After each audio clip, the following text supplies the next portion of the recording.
Laird Donal MacLeod watched unhappily as his daughters prepared to hang yet another tapestry in the great hall of his castle. Their needlework was a fine accomplishment, to be sure, the stitches artful, the colours perfect. The trouble was that his hall was already filled with tapestries, and they adorned much of the rest of the place as well, since his talented daughters had nothing better to do with their time besides stitchery or mischief. There was far too much of both at Glen Uller, in Donal's opinion. He suppressed an oath as Aileen and Meggie, his two oldest lasses, took the claymore of the first fearsome MacLeod down from the place of honour it had held for over 200 years to make room for their newest work. They nearly buckled under the weight of the great sword, the pride of the McLeods. Well, the pride of the MacLeod men. Two of his younger girls, Gillian and Aoife, caught the weapon, one on either end, and carried it to the far side of the hall for removal to a storeroom. Donal opened his mouth to inform them that the first MacLeod had earned the name Fearsome for his prowess in battle, using that very sword to kill his enemies, capture a rich bride, and lay claim to Glen Uller itself, but he quickly shut it again. It wasn't the kind of story a man told daughters. Such bloody deeds would make them swoon. It was a tale a father passed on to his son, if he was fortunate enough to have one. Donal had not been so blessed. He was the last of his line, the final fearsome MacLeod to rule over Glen Uller, and to his shame, the hall of his castle looked more like a lady's boudoir than a warrior's stronghold.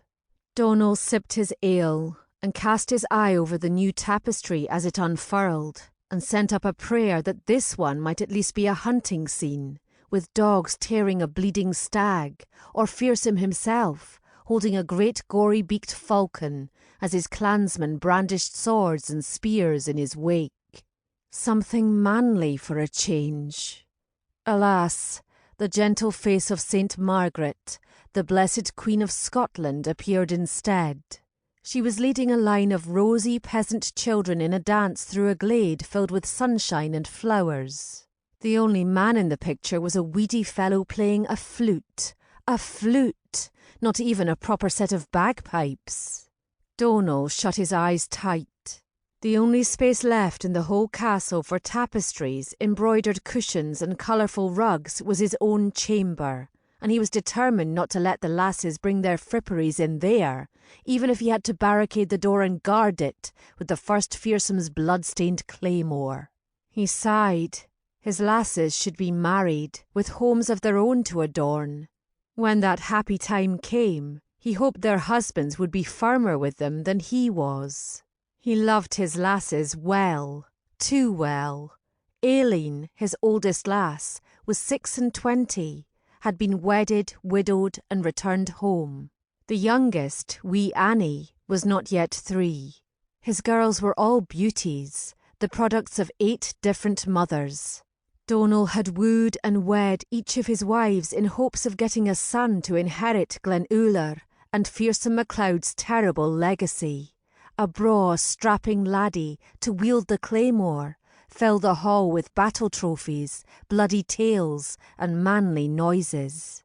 But each wife had given him only girls, until he had an even dozen. Donal was young enough to marry again, still in his prime, considered by all who knew him to be a fine figure of a man. But what wife wanted to take on a castle filled with a dozen chattering, opinionated, bouncing, flouncy females? No, before he could marry again, he'd have to find husbands for all of them. Well, most of them, he thought, as his youngest, Annie, toddled into the hall and ran toward him with a bright baby smile.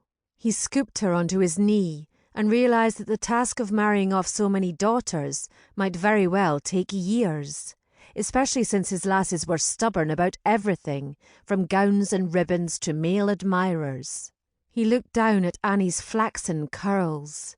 Would he still be a fine figure of a man by the time this one married? And he was picky himself. The men who married his daughters had to have certain qualities. They had to be the sons of allied